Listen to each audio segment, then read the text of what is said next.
Good evening, ladies and gentlemen, and welcome back to the FrostBytez Gaming Experience, part 42 of the Pokemon Emerald walkthrough, where today we've got a bit of a doozy here for you today, folks. So, this is all getting prepped for the Elite Four. Now, what that boils down to is a couple of things. For starters, it is going to be some backtracking as far as getting the items that I was unable to get to at first because I didn't have the move Waterfall until just now. But the more important side of that is this part is going to be based around me getting particular items to get me set up for the Elite Four. Give me that slight little edge against them. And in some cases, that means grabbing certain items from certain Pokemon that only have a slight chance of having them, or doing certain battles to guarantee that the Pokemon has the items to grab. And let me tell you, it's not easy. This was one of the longest parts that it took for me to record because of all the prerequisites that had to go into making sure that I could get all of this done. One of the first things that we start off doing is we need to get ourselves a spell tag. Now, I say need. We don't really need any of these items to face up against the Elite Four, but again, anything to give us that extra edge is very well needed. Now again, we want to grab ourselves the spell tag here because the spell tag gives you a 20% boost in your ghost type moves.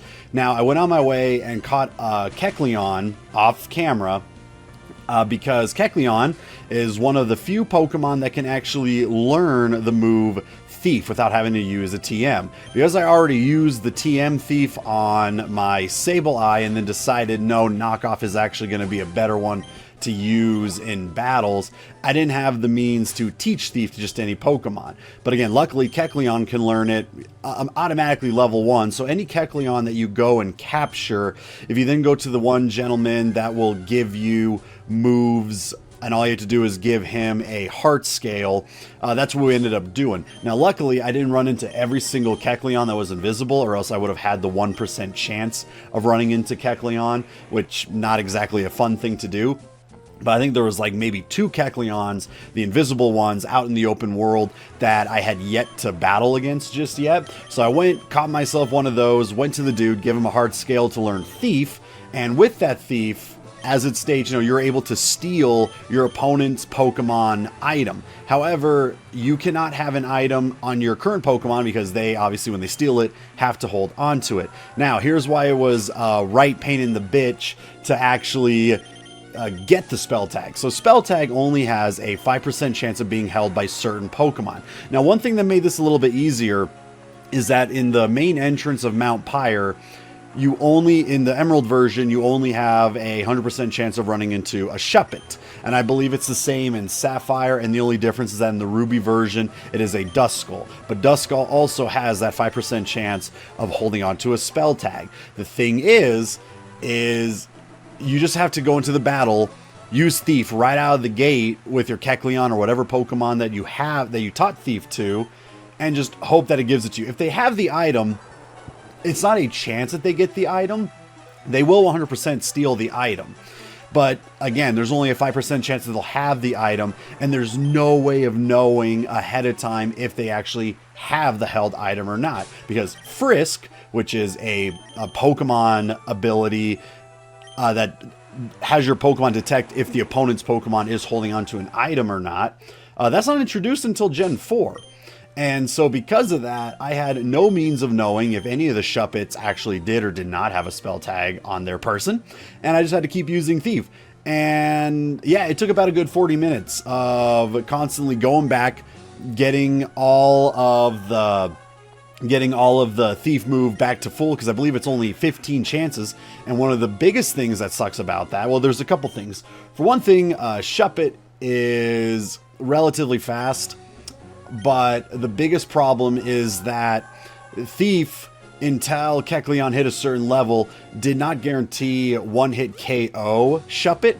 And then if Shuppet was then to use Spite immediately after, then the amount of usage that you have on that particular move that you just used went down. And in my cases, it went down by 3 whole points a lot of the time. So because of that, I had to keep going back, re-healing my Kecleon, going back and keep using Thief on Shuppet. And it took about, like I said, a good 40 minutes until I finally got the recording, as you saw, of me getting the spell tag off of it. So it was another one of those, yes, I edited a certain way, but in reality, it took about a good 40 minutes in order for me to finally get that spell tag. But definitely worth it. The 20% chance boost, the 20% power boost in ghost type moves is totally worth it, especially when it comes to Sableye using Shadow Ball. Now, because that is done with, we are now moving on into Meteor Falls. Now that we have the ability Waterfall, we went back, we did route, I believe it was 119. Yeah, either 119 or 114, one of those two. Not a whole lot to get there. Meteor Falls, however, has a lot more that you can get when you actually learn the move Waterfall. Not only just in the sense of items, but you have a couple more battles that you can actually go out of your way to do, like going against this elderly couple over here that actually has a relatively decent team to go against. Double fighters, but if you use a psychic type, it's relatively easy to deal with. I just go with my usual tag team duo of Milotic and Solrock to make it easy.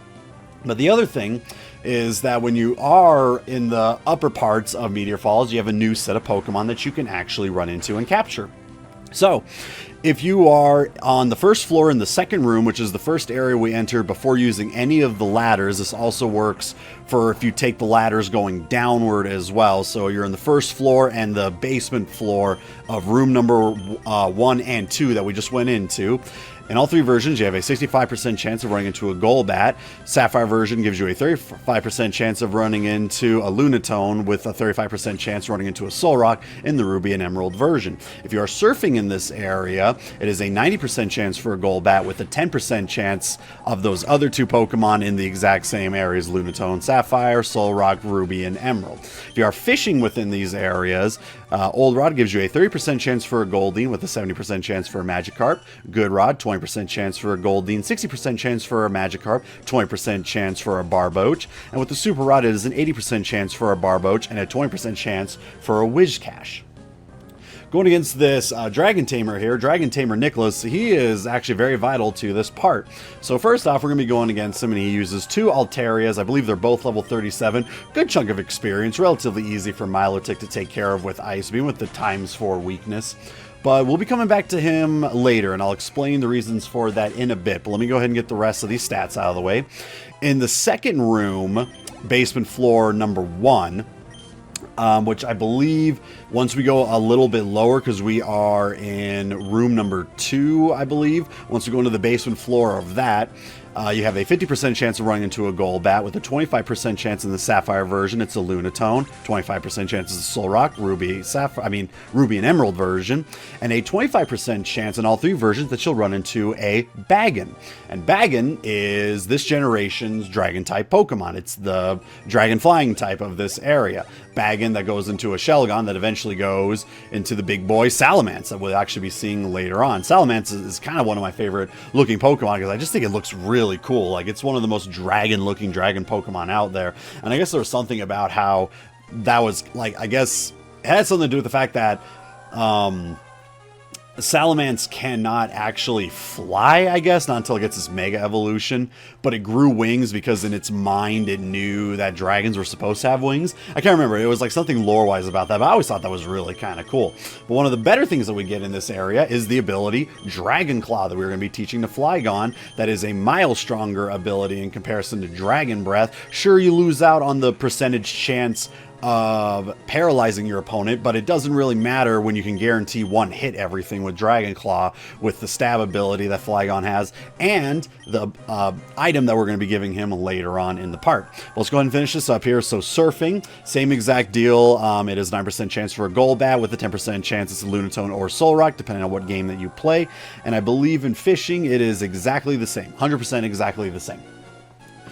So yeah, that is the second half of Meteor Falls. And again, we're not completely done with it. We will be finding our way venturing back into Meteor Falls, because there is still something else that we need to get within this area. But first, we need to get something outside of Meteor Falls at first. So, as stated before, a lot of this is going to be getting certain items to give me that smaller edge going against the Elite Four.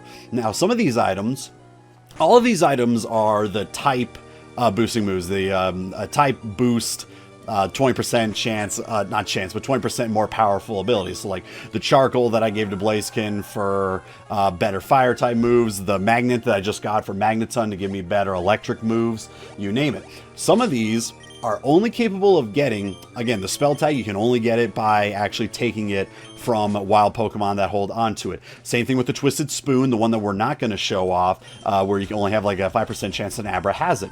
Some of them, you have to do rematch battles against trainers. So, this is Black Belt Knob. I love that name, Knob, so much. So, off camera, I rematched Knob 3 times already.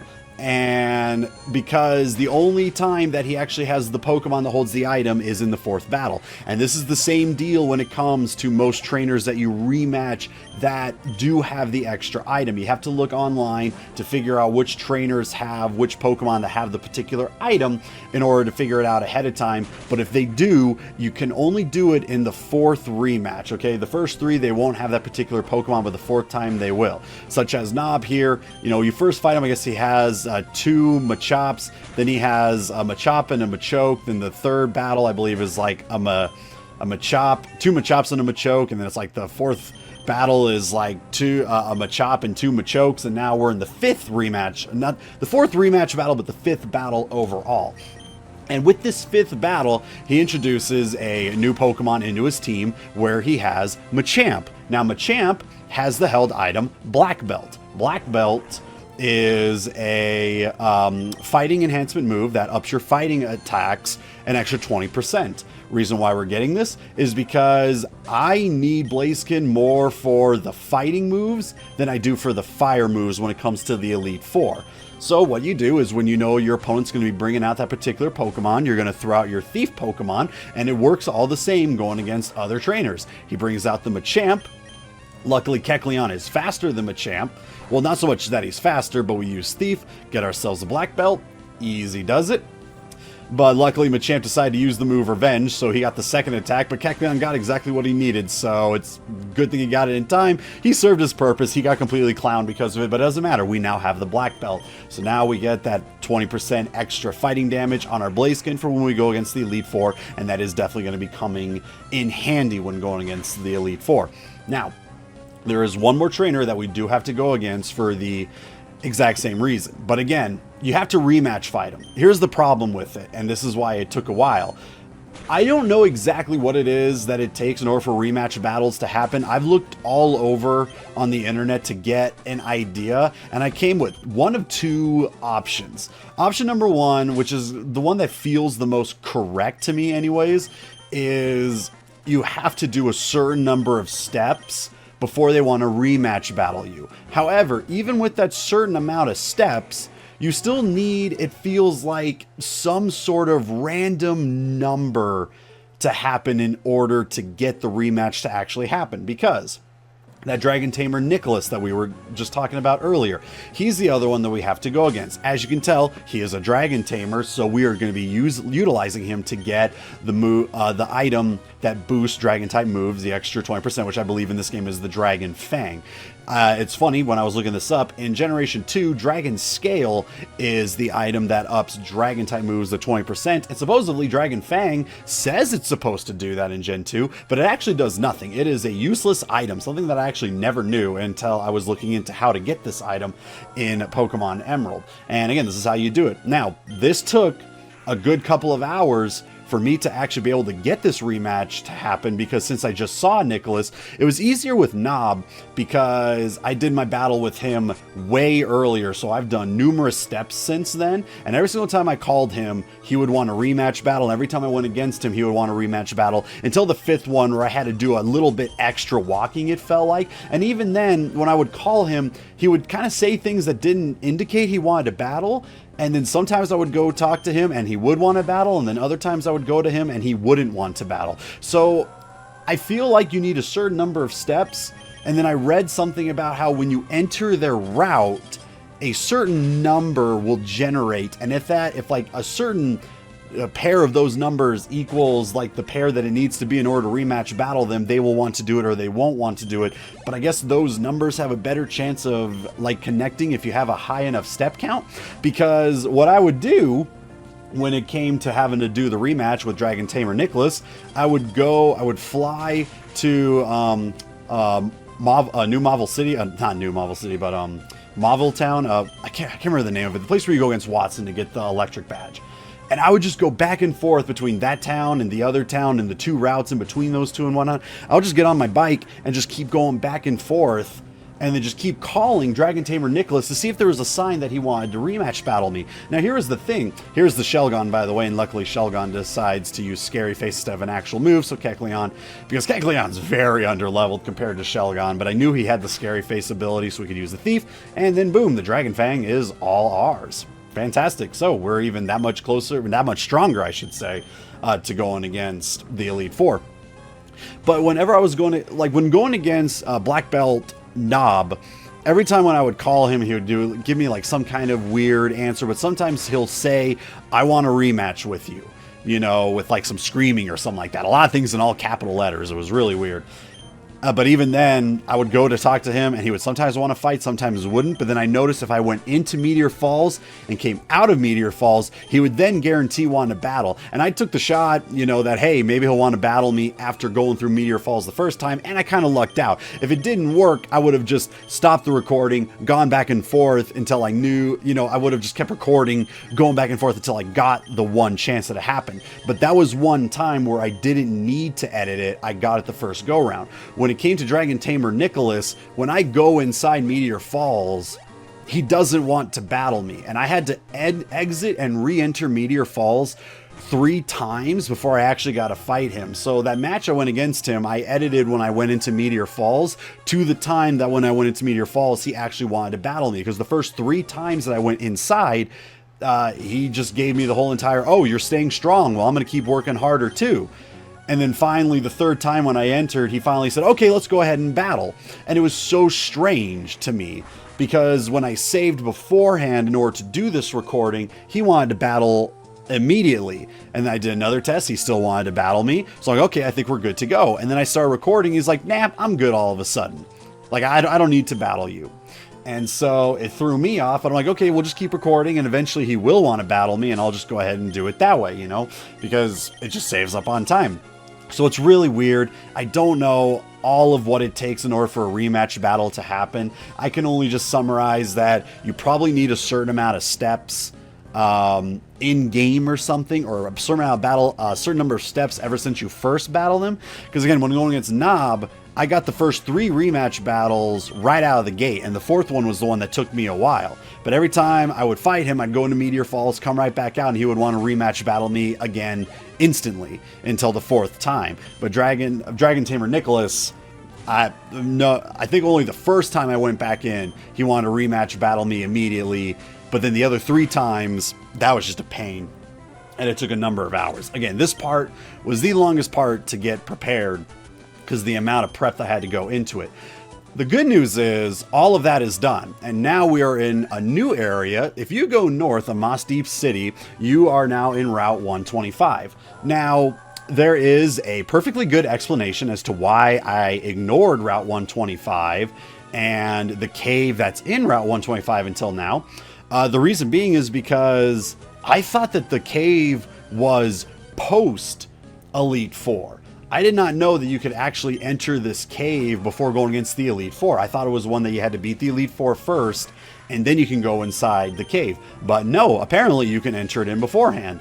So I figure, okay, let's go ahead and show that off before going against the Elite Four, because it's actually a really kind of a cool cave. But before that, we are currently in route number 125. You've heard all these stats before, but because it's been a while, let's go ahead and go over them again. So Route 125, relatively the same as the other routes, water-wise, all connected around it because it's all water-based. There is no grass wild Pokemon to go against. You have a 60% chance to run into a Tentacool with a 35% chance as a Wingull, 5% chance as a Pelipper. With the fishing, Old Rod, 30% chance for a Tentacool with a 70% chance for a Magikarp. Good Rod gives you a 20% chance for a Tentacool, 60% chance for a Magikarp, and a 20% chance for a Whalmer. With the Super Rod giving you a 40% chance for a Sharpedo and a 60% chance for a Whalmer. And that is it. Route 125 does have a number of trainers you can go against, ones that aren't exactly too hard. And one thing that I did forget to mention is that, as you can tell, My Pokemon are a little bit stronger, especially Milotic, because Milotic was the one that always had to go against Dragon Tamer Nicholas, and Altaria gives a lot of experience because he ran 2 of them in every single rematch battle. I believe it goes, he does the 2 Altarias in the first match, the 2 Altarias in the second rematch, in the first rematch. I think it's still the 2 Altarias in the third rematch. The fourth rematch is where he throws in a Bagon. No, the third rematch is when he throws in a Bagon, and then the fourth and final rematch is when it evolves into a Shelgon that gives you the Dragon Fang. But because every single time you do that, you go against 2 Altarias, Milotic just absorbed a lot of experience and went from, like, what, level 42 all the way to level 49 or something. Like, Milotic is just all kinds of ready, and that's why I was okay with also doing this backtracking at the items, because then it gave me the chance to get my Pokemon that were a little under leveled to now all of a sudden they're almost very over leveled. Sableye was, you know, the last time we saw Sableye, like when we picked him up off the PC, he was still like, what, level 35 or something like that, and in the 3 or 4 parts since then, he's already almost level 50, because, you know, we're going to be using Sableye quite a bit, and it's kind of good just get those little extra levels, just to make the Elite Four a little bit smoother, without making it too easy, you know. I'm not going to be going out of my way and, like, grinding Victory Road and all the Pokemon in there, and making it so that all my Pokemon are, like, level 60 and upwards, so I one-shot everything. I still want to have the same challenge that I had when going against the gym leaders. The thing is, because I'm doing all this extra prep to get ready for them, and in turn with that, my Pokemon are getting a little bit stronger and level than I originally thought they would be. Like, I did not anticipate that Milotic would gain that many levels just going against those Altaria, you know, and believe me, you know, if you want to or not, but that's literally all I did. You know, all the extra levels of my Pokemon gained were all only in rematch battles. I did not do any excessive grinding in any other way other than those Shuppets, but the only Pokemon that fought the Shuppets was Kecleon. None of my other Pokemon did. And so, you know, Kecleon gained some levels, but no one else did. So those rematch battles are very worthwhile looking into, and I could, in theory, go through my Pokenav and do the rematch battles with every single trainer that wants to rematch battle me. But then the problem with that is my Pokemon become way too strong, and then through that, the Elite Four isn't as fun as it could be. Okay, so we'll see. Hopefully it's still a relative challenge. I'd hate to just mop up the entire Elite Four without having some kind of struggle in some way, or for it to be more interesting. But who knows? Maybe this extra prep is going to make it a little bit too easy. I guess we'll see. You know, but because I wanted to get the extra prep just to make sure that I didn't have to do any extra level grinding. Maybe it'll, I don't know. I kind of wanted to do it because I wanted to get the extra items. And in some cases to show you guys where some of the items are. I mean, this is a walkthrough that showcases every item that you can get out in the wild. Might as well showcase some of the extra ones that you can get, including the rematch battles to steal certain items, you know, or going against certain wild Pokemon to get certain items, you know, so kind of show it off. It's kind of cool. But this is the Shoal Cave. This is the cave that I thought that you could not do until endgame content. But the Shoal Cave is actually it gives you some good items for starters. But it's interesting in how its mechanics work. The Shoal Cave will differ based on what the tide level is at. Now, the tide level changes every 6 hours. I believe it goes something like 9 a.m. to 3 p.m., then from 3 p.m. to 9 p.m., then from 9 p.m. to 3 a.m., then from 3 a.m. to 9 a.m. Something like that. It's every single 6 hours, from 9 to 3, and then from 3 to 9, I believe is how it goes.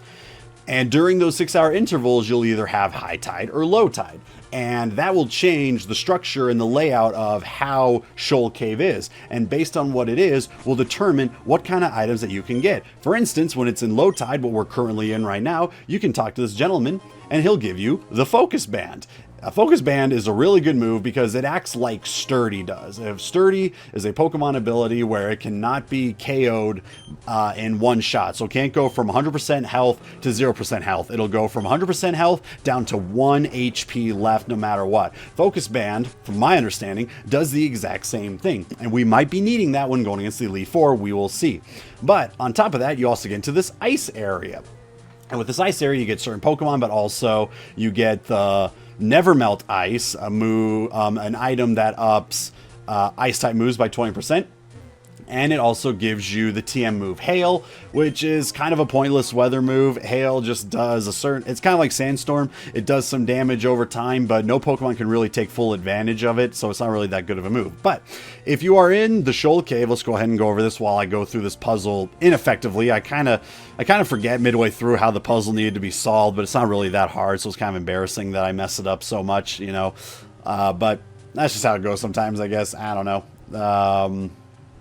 Yeah, anyways, so aside from that, the Pokemon you can run into in the main cave of the Shoal Cave, you have a 45%, and this is in all 3 versions for all of these, you have a 45% chance of running into a Zubat with a 5% chance it's a Golbat, and a 50% chance it's a Spheal. All right, which is the seal, ice, water type that I'm not very fond of. Surfing in the area, if it is in high tide, gives you a 60% chance for a Tentacool, 30% chance for a Zubat, and a 10% chance for a Spheal. Fishing within this area gives you a 30% chance for a Tentacool and a 70% chance for Magikarp with the Old Rod, 20% chance for a Tentacool with a 60% chance for Magikarp, and 20% chance for a Whalmer with the Good Rod, and the Super Rod, 100% chance for a Whalmer. Now, as you're seeing, along with the items, I'm also picking up these Shoal Salts. In the low tide, you can get yourself some Shoal Salts.